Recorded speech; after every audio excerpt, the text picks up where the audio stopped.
De las 1.488 especies de cactáceas reconocidas por la Unión Internacional para la Conservación de la Naturaleza, 601, el 40.4%, viven en México, siendo este el país más megadiverso de esta familia de plantas. De las 601 especies de cactáceas que viven en México, 52 están en peligro de extinción y 32 en peligro crítico de extinción.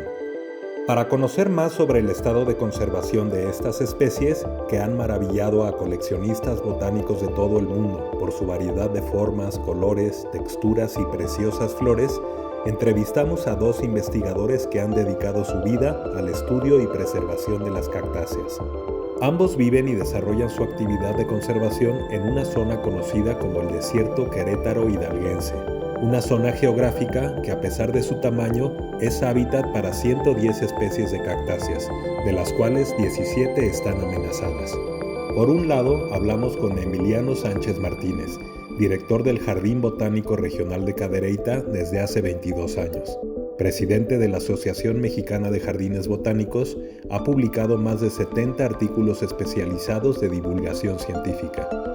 También conversamos con Emilio Fernández Aarún, presidente de la Unión de Productores de Cactus y Suculentas del Semidesierto Queretano. Él, junto a un equipo de cactólogos, organiza cada año la Expo Cactus y Suculentas Tequisquiapan. En su vivero se propagan cada año más de 100 especies de cactáceas, algunas de ellas en peligro de extinción. ¿Por qué es importante conservar la biodiversidad? Pienso que la biodiversidad, la importancia que tiene es muy sencilla. Son indicadores ambientales que nos dan el grado de sanidad que tenemos en un entorno. Entonces, si estos indicadores se empiezan a desaparecer, quiere decir que estamos desapareciendo el entorno. El desaparecer el entorno no nada más implica cuestiones de tipo biológico, sino también cuestiones de tipo físico, como recursos necesarios para el desarrollo del ser humano, como el agua para la agricultura y su sustento. Entonces, no es nada más el capricho de que sean estampitas o que sean pequeñas partes de flora aislada, sino es en su conjunto lo que representan años de evolución que vienen de la mano con todos los recursos biológicos y no biológicos, agua, luz, adaptación. Nada está ahí por casualidad, o sea, yo creo que nada se puso por casualidad. Tenemos que entender que son años de adaptación y evolución continuas en las líneas biológicas para que lleguen esos individuos a ese sitio. Muchas de estas plantas son plantas que pueden dar lugar a desarrollos tecnológicos en otros niveles, digamos de tipo ingenieril, pero que parten de la estructura de la planta. Las plantas tienen puesto una serie de funciones desde las ecológicas hasta las económicas, hasta las espirituales y estéticas, que es lo que estamos reforzando. Entonces nuestro corolario, digamos, nuestro mensaje al público que escuche esto y a la gente que conozca de las flores, que deben dejarlas en su tierra. Las plantas deben estar en su tierra, con esa cercanía de empatía, digamos, con la flora, porque pues son plantas que merecen nuestro respeto y tenemos que evitar a toda costa que se lleguen a perder, quitando ciertos grupos indígenas que sí tienen alguna relación muy estrecha con ciertas plantas. En general hay una especie de ausencia mental de la flora en la gente, o sea, no saben ni siquiera que están en el territorio. ¿Por qué hay tanta diversidad de cactáceas en el semidesierto Querétaro hidalguense? Crecieron aisladas, o sea, fueron como islas, o sea, geográficamente, el que tú pongas un cañón con mucha agua en medio que está lavando de un lado, está diciendo, los que cruzan el río crecerán prósperamente, los que no alcancen a cruzar el río se extinguirán. Eso va dando diferencias. Si se extinguieron y los patrones quizás parentales que hubo en esa continuidad, ¿no? ¿En qué situación de amenaza se encuentran algunas cactáceas de Querétaro? Las especies que están en esas listas son especies que están en la posibilidad o en la probabilidad alta de desaparecer por acciones humanas. O sea, no es un proceso natural, hay incidencia de factores negativos. Y los factores negativos tienen que ver, como comentábamos, con la destrucción de su hábitat y con muchas veces la extracción dirigida, el saqueo, que se le llama saqueo o comercio ilegal de esas plantas. Las dos especies que usted menciona, Mammillaria herrera y Echinocerius shishmoli, son especies que son endémicas del estado de Querétaro y particularmente son endémicas del municipio de Cadereyta. Entonces su circunscripción de microendemismo o de endemismo circunscrito a pequeños territorios microareales, vamos a llamarle así, las hace todavía más vulnerables. Echinocerius shishmoli es tiene, si mal no recuerdo, la tenemos detectada en 13 localidades, todas las tenemos mapeadas y las tenemos, pues digamos, referidas en los sistemas de información geográfica. Sabemos dónde están, no tenemos un monitoreo tan cercano, constante como quisiéramos, pero tratamos de darles ese seguimiento, cosa que debe ser una cuestión que no solamente es una obligación o una acción del jardín, sino es una acción que se debería tener permanentemente. Son plantas muy llamativas desde el punto de vista ornamental. Algunos les llaman bizarras, pero más que bizarras son plantas muy específicas y entonces han atraído desde el momento de su descubrimiento y su descripción, es su nacimiento en la taxonomía y nacimiento para el mundo, han atraído pues la interés, por no llamarle tal vez la codicia a veces, de los colectores, contrapuesto con que no había o no ha habido mucha oferta. La mamilaria herrera la tenemos, sí, está en la norma oficial mexicana, está a punto de extinguirse, entendemos, pero tenemos que hacer el esfuerzo de cultivarla, el esfuerzo de tenerla, y no sé si eventualmente de empezar a reintroducir, pero sí se tendrá que hacer el esfuerzo, al menos de monitorear si en la reintroducción habría o no éxito salidas de vivero. Hasta donde yo me quedé, que la última vez que visité el sitio, en los 90s, contamos 17 plantas. Parece que ya hay un poquito más, hizo transectos ya con cierta metodología, parece que hay más, pero yo creo que es una de las plantas que está muy delicada. El grusoni no, porque es el cactus que más se cultiva y se encontró una nueva localidad en Zacatecas, entonces hay posibilidades de que esa planta siga líneas evolutivas en Zacatecas. Sin embargo, en Querétaro, pues literal ya casi no los ves. Quedaban los de la montaña del lado de Querétaro, que hay en la presa de Zimapán, que yo creo que acabaron pesando tanto que se han de haber rodado y ya nomás se ve uno. Entonces habría que buscar los que pusieron en la parte de hasta arriba con los helicópteros de Comisión Federal. En aquel entonces contabilizamos 500, cerca de 500, no sé el número preciso, pero en torno a 500 plantas en la población de la parte media, digamos, del macizo, cerro, montañas del doctor Cadereyta de Montes. Lo ideal sería que estuviera siendo valorado constantemente, o sea, es decir, que se estuvieran monitoreando o vigilando estas cuestiones. Nuestros tiempos, presupuesto y personal no dan para eso, pero digamos, sería el siguiente paso, ¿verdad? Es decir, que estuvieran constantemente pues, vigilados de esa forma, dada, y si lo quiere ver todavía más desde el punto de vista legal, la Ley General de Vida Silvestre habla de los famosos hábitats críticos. Pues, no está declarado oficialmente, pero es un hábitat crítico en términos factuales, en términos reales, es un hábitat crítico que ameritaría esa cercanía. Están básicamente circunscritas al Cerro del Doctor, al Macizo del Doctor, que es una entidad, pues, digamos, también muy pequeña, es todavía un área más pequeña.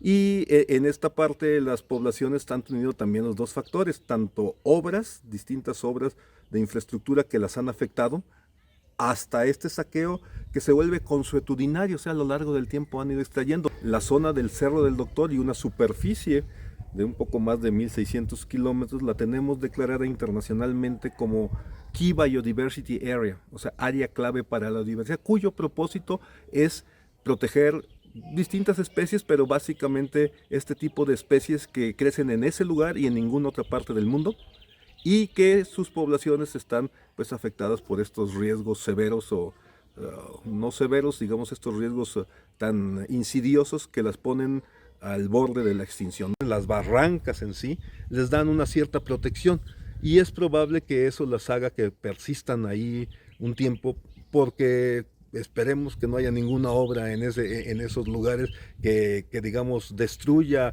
desde la raíz o que destruya el suelo o que destruya completamente el hábitat. Necesitamos una cercanía con la población y un equilibrio en la cuestión del uso del suelo, o sea, tener claramente que a ese suelo nunca se le va a dar otro uso más que el de conservación, precisamente porque es un hábitat crítico. ¿Qué factores inciden en la disminución de las poblaciones de estas cactáceas? También eliminar todos los factores que inciden en contra, la agricultura en lugares no apropiados, los incendios, las talas clandestinas, desde luego el saqueo, la eliminación de plantas invasoras. Todo eso está en las estrategias y todo eso tenemos en mayor o menor grado nosotros trabajo, pero se necesita de todo. Cada palmo de terreno de México tiene algo que conservar y a eso es lo que exhortamos, a que cada quien lo conozca, lo aprecie, no lo desprecie y lo potencie, lo valore para crecimiento de la planta, para bien de la evolución biológica de la planta y de las poblaciones que con ella conviven. El tráfico de cactáceas en México. El CITES y la NOM 059 ayudó muchísimo a detener el tráfico de especies, porque antiguamente, pues bueno, salían barcos llenos, contenedores de cactus a todo el mundo. A partir de que se forman las leyes, México se incorpora al CITES, ha venido disminuyendo el saqueo al extranjero y se ha venido supervisando más, sobre todo en puntos aduanales. Y sobre todo la supervisión extranjera, donde se revisa el origen de las plantas. Esa rareza que tienen, esa exclusividad de nichos, esas condiciones y ese ataque permanente en términos de extraer los individuos, merman a las poblaciones. Y entonces merman a sus individuos y merman a su parte reproductiva, hay menos reclutamiento, hay menos posibilidad de regeneración y empiezan a decaer las poblaciones. ¿Por qué los coleccionistas prefieren ejemplares de vida silvestre? Porque pues es como tener racialmente puro lo que estás buscando. Genéticamente es lo ideal, ¿no? Es como si puedo tener un caballo pura sangre antes de sus cruzas, pues esa es la idea, ¿no? De tener lo que es genéticamente puro. ¿Cómo podría afectar el cambio climático a las cactáceas?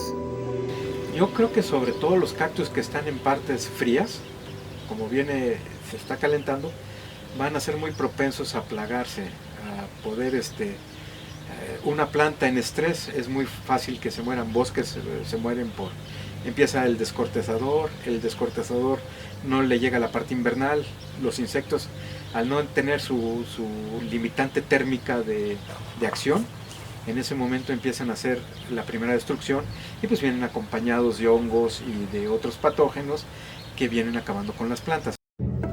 Aspectos de la reintroducción de individuos a vida silvestre.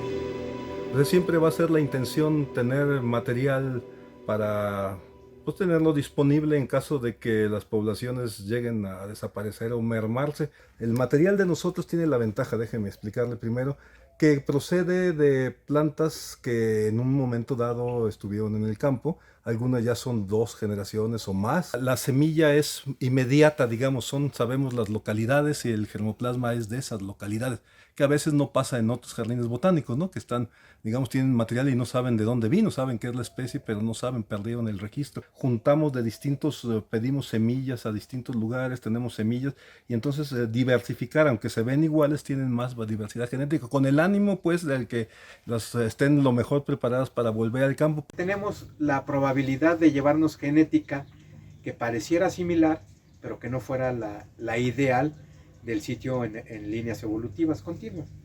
Generaría una variedad, o les llevaría alguna enfermedad, o les llevaría alguna debilidad genética, o les aportaría una fortaleza. En cualquiera de los sentidos, no es lo que vino transcurriendo por el tiempo en ese momento. No tenemos que llegar al caso más sonado de nuestro país, que es la vaquita, ¿no?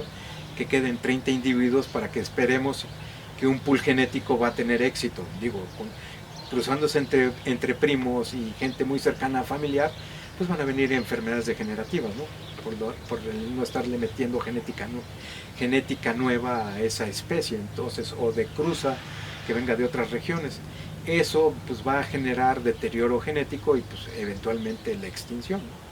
Sí. Por eso es importante que evitemos llegar a ese punto. ¿Qué aspectos considerar al emprender la conservación de cactáceas en peligro de extinción? Hay que partir de un principio que cada vez es más sólido, más contundente, que lo creemos, es una convicción y así debe de ser, así debería de ser.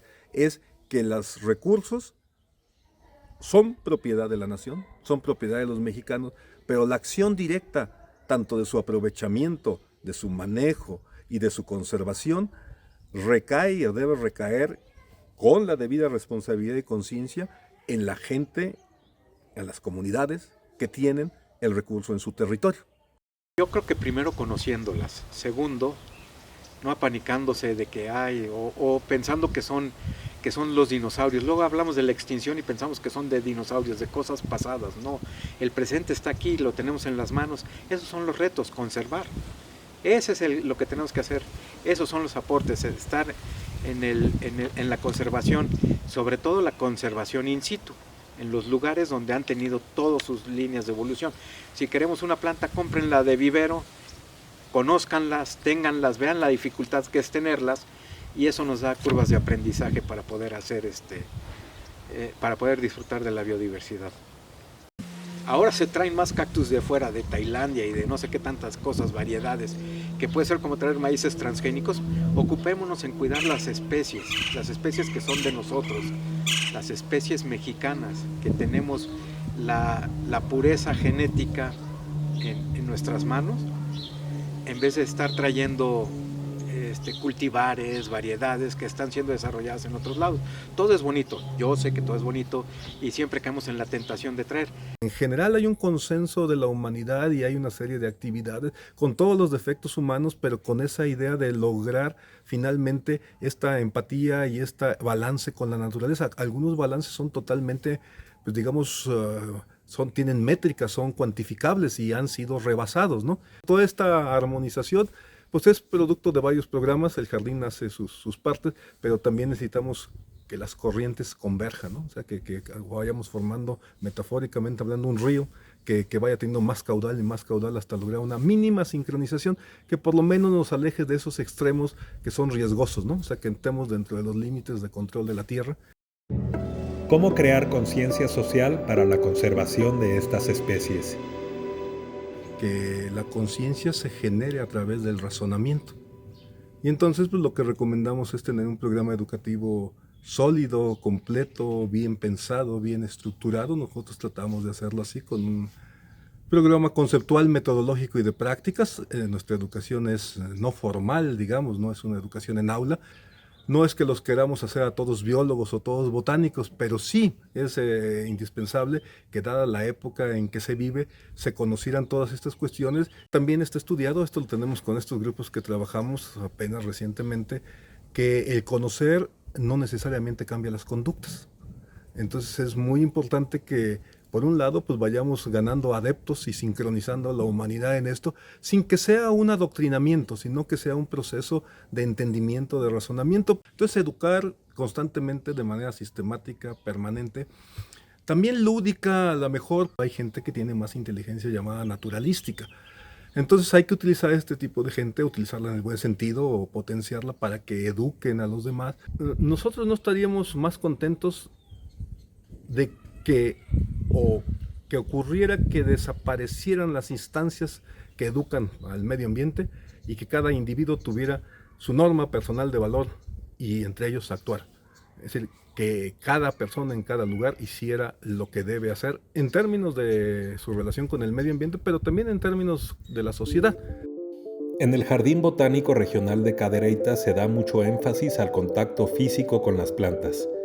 Cada visitante, al final de su recorrido, puede adoptar una pequeña cactácea con la idea de que vaya viendo su crecimiento, su fragilidad y su belleza a través del tiempo, conocimiento que difícilmente olvidará a lo largo de su vida. La idea es generar esa cultura, ¿no? Y tener a la planta cerca, pues para pensar en ella, para referirse a ella, para aprender a cuidarla. Y un buen día, como les digo, cuando haya un plebiscito o cuando haya alguna consulta o cuando tengan que votar a favor de algo, que voten a favor de conservarla, ¿va? Danos tus comentarios y suscríbete a Remedia.